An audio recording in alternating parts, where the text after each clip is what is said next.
The Selfish Path to Romance. Download Chapter 1 for free at drkenner.com and at amazon.com. And those bloody English cricket players threw me out of their club like a dog. I never complained. On the contrary, I vowed that I will never play again. Who suffered? Me. But I don't want Jessie to suffer. I don't want her to make the same mistakes that her father made of accepting life, accepting situations. I want her to fight, and I want her to win. And that is a loving father. That is a father who said, you know, when they kicked me out of the cricket club, I gave up. I gave up on myself. I didn't fight for that value. And I don't want my daughter to repeat the same error. And that is from Bend It Like Beckham. So you want happiness. And if you are quick to give up on yourself, quick to give up on your genuine, personal, hopefully rational goals, then what are you doing? You're throwing your life away. You're having a life that's less than it could be, less vibrant than it could be. I'm Dr. Ellen Kenner, and my show is The Rational Basis of Happiness. I'm a clinical psychologist, and my number is toll-free 1-877-Dr. That's toll-free 1-877-DRKENNER. And I want to welcome Rhonda to the show. Rhonda, you're having panic attacks? Yes, that's correct. Yeah, what's going on? Well, to make a long story short, from the age of 2 to 13, I was molested. Okay. By someone that was raised to be my grandfather, but actually it was my grandma's husband. Okay. And he stopped either when I started my period or when I first got arrested for being under the influence of drugs, because I started taking drugs at that time. Previous to that, when I was in the 7th grade, the police, my girlfriend was being molested by my grandma's husband and her father. We were both being molested. Okay. She ran away, and they called, and when they found her, she told on her dad. So the police came to my school and took me out of the 7th grade.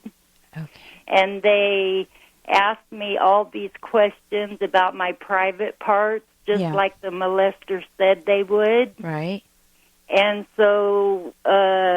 and they didn't tell my parents. Nobody did anything on my behalf. I just went home. So obviously, I ended up using a lot of drugs.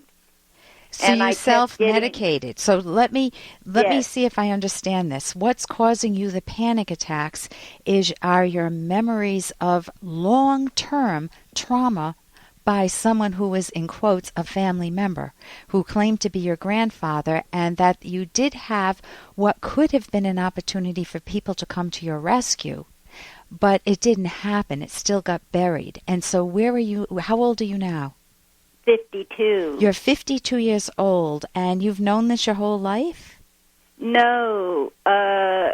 I was using drugs and alcohol, For how then long? I got my life together, and I got a job, and I had worked since I was 15 anyway. When I was 25, a memory, something triggered a memory, and I remembered everything came flooding back like a waterfall.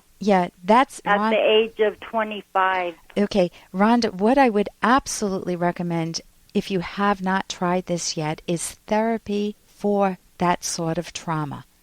I've done a lot of that work, and actually what happens is when those memories get triggered, the buried memories, if they're not fabricated, some people lie, that's happened too, but yours sound like they were very long range and that the memories are real, they're vivid, and this is what actually happened to you. When that happens, it's actually called what you named it, flooding. It overwhelms you because you don't know what to do with it. It totally messes up your world. You don't know who you are. You don't know how to relate to people. You don't know what to do in the future. You don't know what to do with this information because it's partially unprocessed. Uh-huh. And it was processed when you were very young, 2 to 13 years old, you said. Yes. And you also tried to self-medicate with drugs and alcohol. You did clean up your life. Tell me, you're saying now that you're having panic attacks right now, and you'd like some help with that? Well, what happened is I cleaned up my life, and because I didn't have any memory, then I cleaned up my life. I went off. I got this wonderful job, and then the memories came, and the panic attacks came. Okay, and panic. Because I had no memory to speak of, to tell somebody, the panic attacks just got worse and worse and worse. For how long? And the doctor put me on medication. How long ago was this, Rhonda? I was 25 and I'm 52. Okay, so you started getting panic attacks at the age of 25? Yes. Okay, and you're currently, how can I help you now? We only have a few minutes. One thing that has been consistent my whole life and still is today that's very disruptive are the nightmares. Okay, so you're wanting some help with what do you do with the nightmares? Yes, the nightmares are what plague me. They're all about abandonment. They're about death. Okay. Body parts, really gross, morbid nightmares. And that's coming from the abuse, or is that coming from horror movies or some other source? No, it's coming from the abuse because when I'm, like, I'll give you an instant of a nightmare. I'm on a battleship. I've never been in a battleship my life, Okay. but I can describe it to you perfectly. And I go down below, and below there's water, and in the water there's floating body parts. And where? All over in the water, and I'm walking on a thin strip of metal that goes across there, and there's all these body Okay, parts. what is the outcome of the dream? I wake up scared to death, and it totally ruins my whole day because I keep having They wake me up with night sweats, and I keep having flashbacks. Okay, so you I definitely... dreamt I went to hell when I was a child. Were you Catholic No. or religious? No, I wasn't raised with any religion because my mom had 5 stepdads. I had 5 stepdads. Okay, She had listen, 5 because we only have about a little over a minute left, Uh-huh. I would like to give you some tips on what to do with the nightmares. Okay. And if you go to bed at night saying to yourself, oh my God, what if I have another nightmare? Have you ever done that? Oh, I No, hope I I don't always- have one. I fall asleep saying my prayers. Within your prayers, do you say anything about the nightmares at all, or worry that do you anticipate a nightmare? No, I ask God to intervene. Okay, but then you're talking if I should have nightmares. Then let me give you another suggestion. You want to gain more strength in your own mind. You want to be able to say, what if the nightmare changed into a better story? It had a better outcome. You want to prime your subconscious. Give yourself some ideas of having better dreams, stocking your subconscious with happier endings or better ideas. You can, I know people have done this successfully, and this would require more than just my saying it now. You know, you need a therapy session. But you also want to read enjoyable books or books with happy outcomes before you go to bed, or stories with good outcomes, because you're fighting a premise that bad things happen and then you go to hell. You're fighting a premise, an idea that isn't that's undermining you. It's the idea that's undermining you.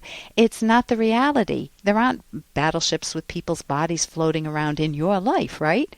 Right. So you do want to deal with the abuse. That takes more work. That involves talking to the abusive person, not in person, but maybe writing a letter to that person of what you genuinely feel and ripping up the letter so you never send it to them necessarily. You have to make a decision. There are a lot of skills that that you need, but I recommend therapy.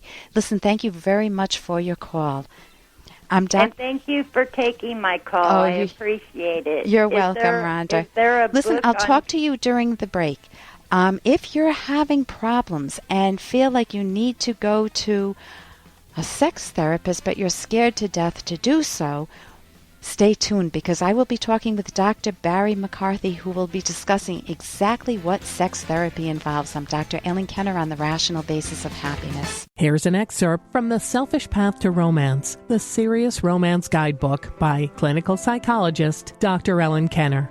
Love is not a causeless gift, but something that has to be earned. You may have heard yourself say, I just want to be loved the way I am.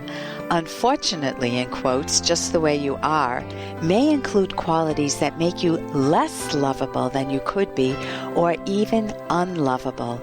Love is not causeless. It is something you have to earn. But how? The starting point is your moral character.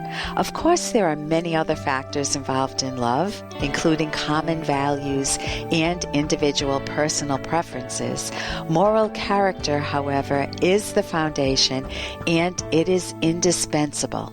You can download Chapter 1 for free by going to drkenner.com, and you can buy The Selfish Path to Romance at amazon.com.